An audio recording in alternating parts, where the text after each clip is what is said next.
Baruch Hashem Yah, Bahashem Yehoshua, Baruch Hashem Yehoshua. Shalom, family. Today we're going to talk about the hook and the bridle. The hook and the bridle, okay? We'll be coming out of 2 Kings 18 and 19. And, we're going to kind of dig in a little bit to see what happened here and dig out some secrets and some things that we need to know and be aware of in our relationship with Yah, and how we deal with adversity, how we deal with the devil, how we deal with things coming at us and coming upon us. And we get to see kind of who's in control and where all this is coming from, because your mind has to be clear. Part of being sober-minded is knowing who's in control. And a lot of us have a background of thinking that, the devil does this and that, and then we have to run to Yah and say, help us, and then he comes. And a lot of times we may understand that the Yah allowed such and such to happen, but we don't look at it as Yah actually sending things upon us, which the Bible clearly states several places. And I've covered that in other videos, other lessons, that he's in control of this. But we're going to look at the hook and the bridle, okay? Hopefully it's encouraged somebody, or we can just learn from it and keep on going. Okay, first I'm going to define hook. Hook is defined as a piece of metal or other material curved or bent back at an angle for catching hold of or hanging things on. I kind of think of when you go fishing, you put the hook out, put some bait on it, and the fish bites, and the hook kind of catches them in the jaw, somewhere in the mouth, and you can reel them in, and you have them, you caught them. Okay, you can use the hook to turn something, and we're going to examine that further as we go. Bridle is defined as a headgear used to control a horse, consisting of a buckled straps to which a bit and reins are attached. And you think it just in terms of horses. You control them, you can move them left, move them right, you can stop them. You basically control where they go. Okay, stick that in their mouths, and the bit is in there, and it pulls back over their heads, and then you have the straps or the reins in your hand, and you can just kind of guide the beast, wherever way you want it to go. So we're going to re-examine these. I just wanted to define them now so you kind of have that definition in your minds, okay? All right, so we're going to go to 2 Kings 18. We're going to talk about King Hezekiah or Hizkiah, and his reign over Judah, and some things, something that happened to him that he had to deal with from Assyria, and we're gonna break down what happened. I'm not gonna cover everything, just kind of what I want to pull out so we can look at it, and hopefully we'll get an understanding of where we're trying to go. So 2 Kings 18, 1-5. And it came to be in the 3rd year of Hoshea, son of Elah, sovereign of Israel, that Hizkiah, son of Ahaz, sovereign of Yehuda, began to reign. He was 25 years old when he began to reign, and he reigned 29 years in Jerusalem. And his mother's name was Abi, daughter of Zechariah. Okay. And he did what was right in the eyes of Yahuwah, according to all that his father David did. He took away the high places and broke the pillars, cut down the Asherah, and broke in pieces the bronze serpent which Moshe had made. For until those days the children of Israel burned incense to it, and called it Nehushtan. He put his trust in Yahuwah Elohim of Israel, and after him was none like him among all the sovereigns of Yehuda, nor who were before him. So he did right. He tore down the high places, all of the idols and things that they had, Israel had set up, including the bronze serpent that Moshe had lifted in the wilderness. They kept that and renamed it, or gave it a name, and started worshiping it. Again, it's been Israel's problem throughout the centuries, idolatry, which is what we're in the boat we're in today. But this is something that Hezekiah got rid of. Okay, he broke it in pieces. He destroyed all the high places, destroyed all the little worshiping places they had for their idols, and put his trust in Yahuwah. Okay, now this is important because this really is the first kind of prerequisite to Yah dealing with us a certain way. I mean, you have to trust him and serve him and put your trust in him. If you're doing this, you're putting your trust in him, you're serving him, okay? He's going to show that he's on your side. And one of the ways he does this is to bring tribulation, or to bring an adversary or adversarial relationship your way, or whatever you want to say it. Something that you have to deal with, that you necessarily don't want to deal with, or that's uncomfortable to you, or that you rather not have to think about. Okay, he'll bring those troubles that we so often encounter, whatever they are, our way. But in the end, he will fix them, whether they're small or great.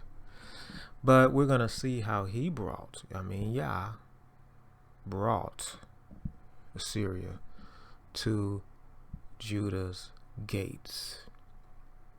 All right. And then what he did once he brought Syria there, how he delivered them. Okay, let's keep going now. 2 Kings 18, 13 through 16. In the 14th year of sovereign Hiskiyahu, Sanherib, sovereign of Ashur, came up against all the walled cities of Yehuda and captured them. Okay, so here we go. Sanherib, this is Assyria. He's the king of Syria. He came up against Judah and he captured them. Okay. This is because Yah gave him power to come up and capture Judah, those cities, the walled cities. Why? Because Yah wants to show Hezekiah and all of Israel, on Judah, that he was with them, and that trusting in him, he will not make you ashamed. Okay. Now, what was Hezekiah's first reaction? Let's look. Hezekiah, sovereign of Yehuda, sent to the sovereign of Ashur at Lachish, saying, I have done wrong. Turn away from me. I should bear whatever you impose on me. All right, so this is what the devil wants. You to panic, to give in to the situation, to try to do whatever you can to make it go away. Okay, that is kind of a natural reaction to people, wanting things to go away. But the first part of this, I have done wrong. Well, no, he hasn't done wrong. He destroyed all of the groves, all of the high places. He destroyed the brazen serpent that Moshe had in the wilderness. He basically stomped out idolatry in Judah. And he trusted in Yah. So no, he had not done wrong.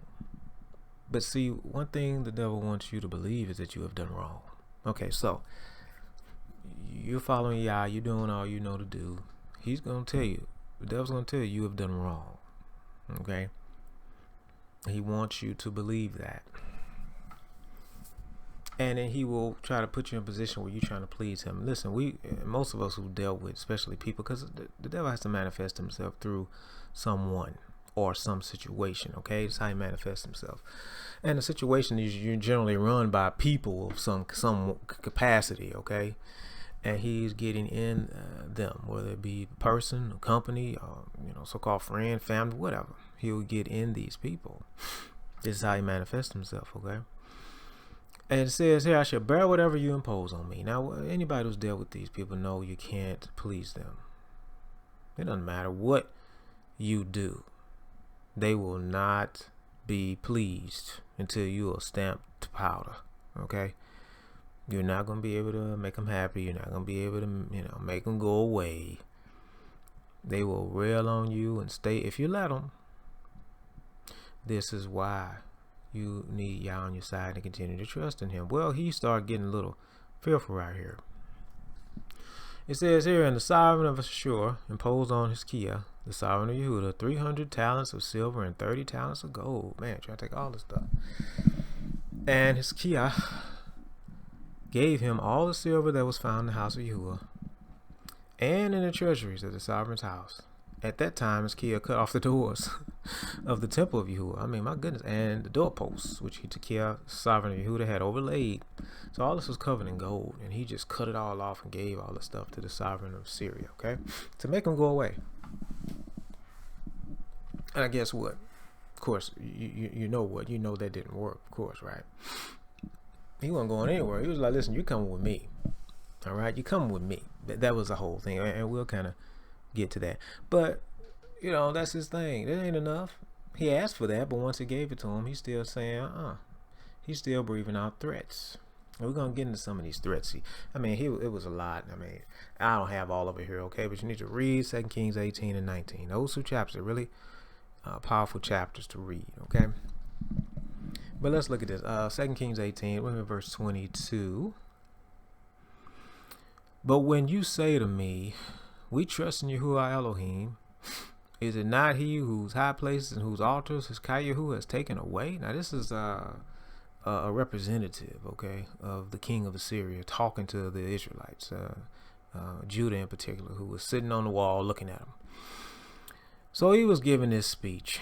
It's long. So I don't have all of it here, but he was really going in. So he's like, you know, when you say to me, we trust in Yahuwah Elohim, this is what Judah was saying. Isn't not he whose high places and whose altars is Kaya, who has taken away? No. You see, the devil mixes truth with lies, right? He did that from the beginning. Truth with lies. He's lying. Yeah, his Kaya who did take away high places and altars, but they were not Yahuwah's. They were pagans. They were false idols. They were false gods that the Israelites or Judah had set up. He destroyed all of that. So he did destroy high places, but they weren't Yah's high places, okay? He said, oh yeah, he took away all Yah, you know, representation of Yah Elohim. No, he didn't. So he said, oh, he took all that away, didn't he? And he said to Judah and Jerusalem, buy yourselves before this altar in Jerusalem. Of course, buy yourself to Yah, and not all those high places you had set up to these false deities you set up, including the brazen serpent that you gave a name to, Nehushtan, whoever you named it. So he destroyed all that, but you know, of course, this representative for the king of Assyria is lying and saying he took away Yah's places to worship and gave you some other place. Well, no. But see, the devil will do that, and if you're ignorant, you will believe what he's trying to sell you. So we got to stay in the word, and that's why we have to understand who runs things, because if we don't, we will start to believe that we're going to fail, or that, you know, we're not going to make it, and that the worst is going to happen, you know, the worst possible outcome. Because when any situation comes upon us, what happens? Everything, our whole life flashes before our eyes, doesn't it? And you go right to the worst possible outcome. And when you try to think of something better, it's just a less worse possible outcome. Okay. So, you know, you kind of graduate and you start with the biggest, you know, or the worst result, and then kind of go back. This ain't so bad. Go back. That one bad, but not as bad as the other one. Go back. And you never focus on just having victory over the thing. Because, again, the devil's coming and trying to sell you a bunch of garbage. All right. So he keeps talking, lying, talking about they trusting in Mizraim for chariots, blah, blah, blah, blah, blah. They trusting in Yah. But liars, you know, that's what the devil does. He lies. He tells you what you're doing. If you believe him, you know, you can allow him to tell you how you thinking. And we can't be in that position. All right, so look at this. This is verse 25. This is telling. This is a secret in this, okay? It's like I told you that, first of all, we got to understand from the beginning, the devil lies, but he comes with truth and lies mixed together, right? And we have to understand that this speech is not coming from the king of Assyria. It's not coming from his little representative. It's coming from the devil. He just needs somebody to manifest it so he can speak. All right? If you look at verse 25, it says here, have I now come up without Yahuwah against this place to destroy it? So he's saying, Yahuwah's with me. Yahuwah said to me, go up against this land and you shall destroy it. Now, if we break this thing down here, like I told you, Yahuwah will send the devil after you. Now, not to win, okay, just like in Job's case and in other cases throughout the scriptures. He sends them to you so he can lose, so that you can win.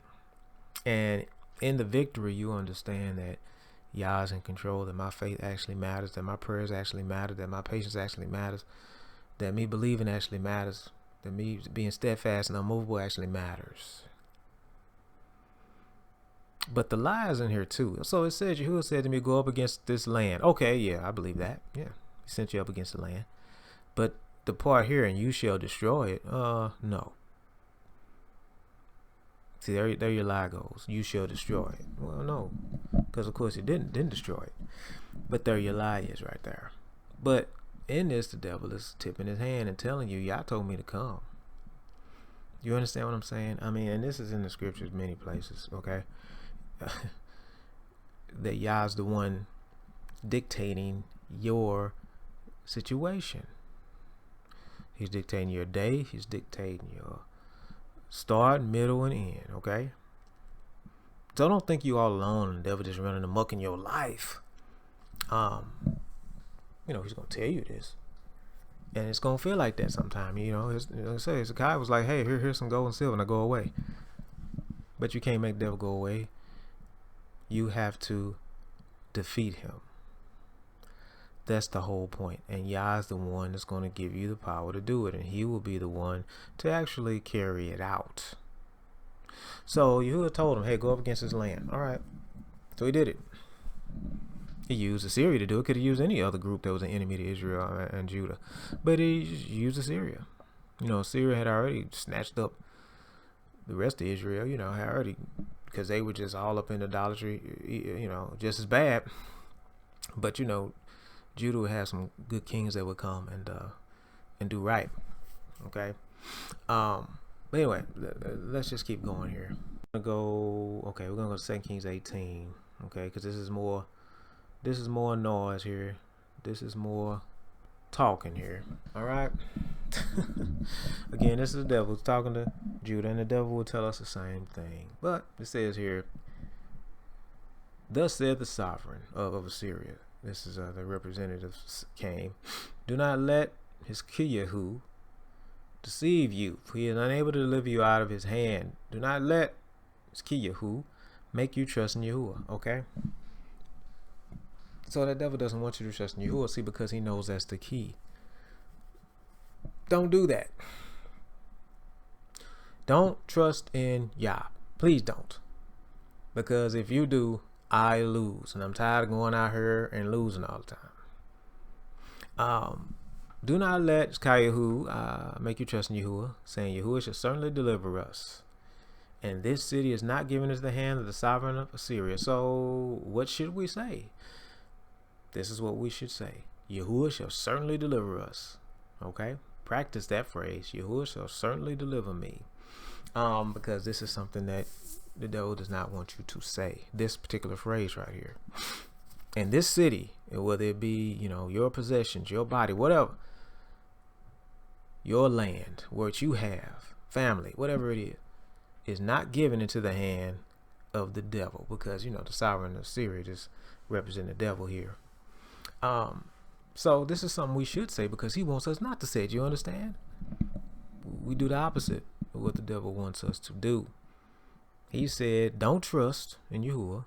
He said, don't say, Yahuwah shall certainly deliver us, and this city is not given into the hand of the sovereign of Assyria. Don't say that.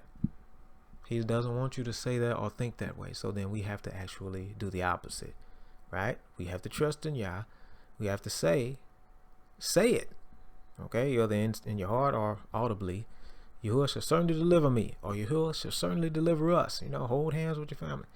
Yahuwah shall certainly deliver us. Pray that. And this city is not given to the hand of the sovereign of Ashur or the devil. 31.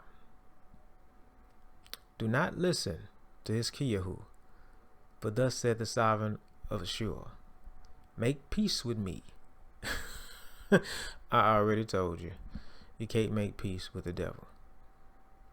Make peace with me by a present and come out to me.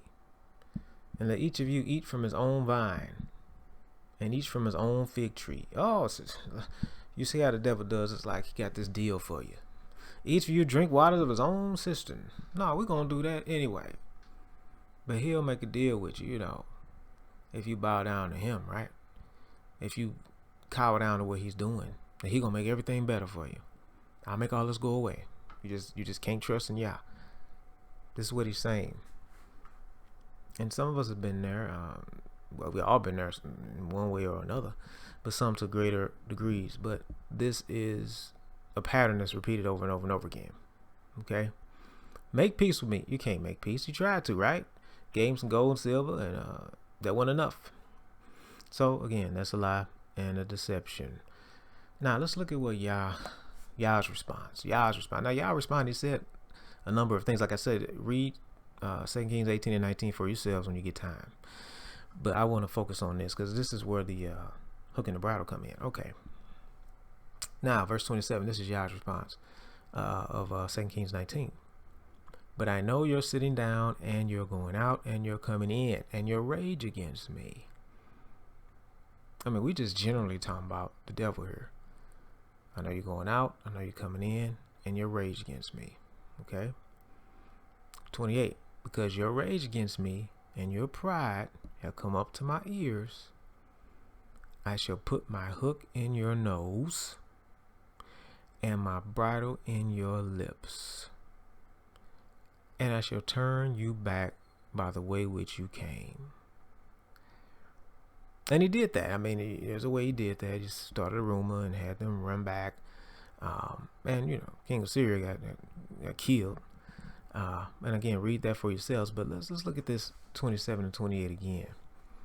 I know you're sitting down and you're going out and you're coming in and you rage against me. Now, don't that sound like the devil? And because you rage against me and your pride has come up to my ears, I shall put my hook in your nose. Even though Yah sent him, he gonna turn around and put his hook in his nose and his bridle in his lips and turn him back the way which he came. And this is part of the prayer too. We need to see this as something we can say. That Yah put his hook in the devil's nose and his bridle in his mouth and turn him away from us. Okay? This is a prayer. We can incorporate these lines into our prayer as well. Because this is where the power is. These scriptures is power in this. And if these are Yah's very words, if we use these words, they will have power because they will resonate with Yah because he's the one said them.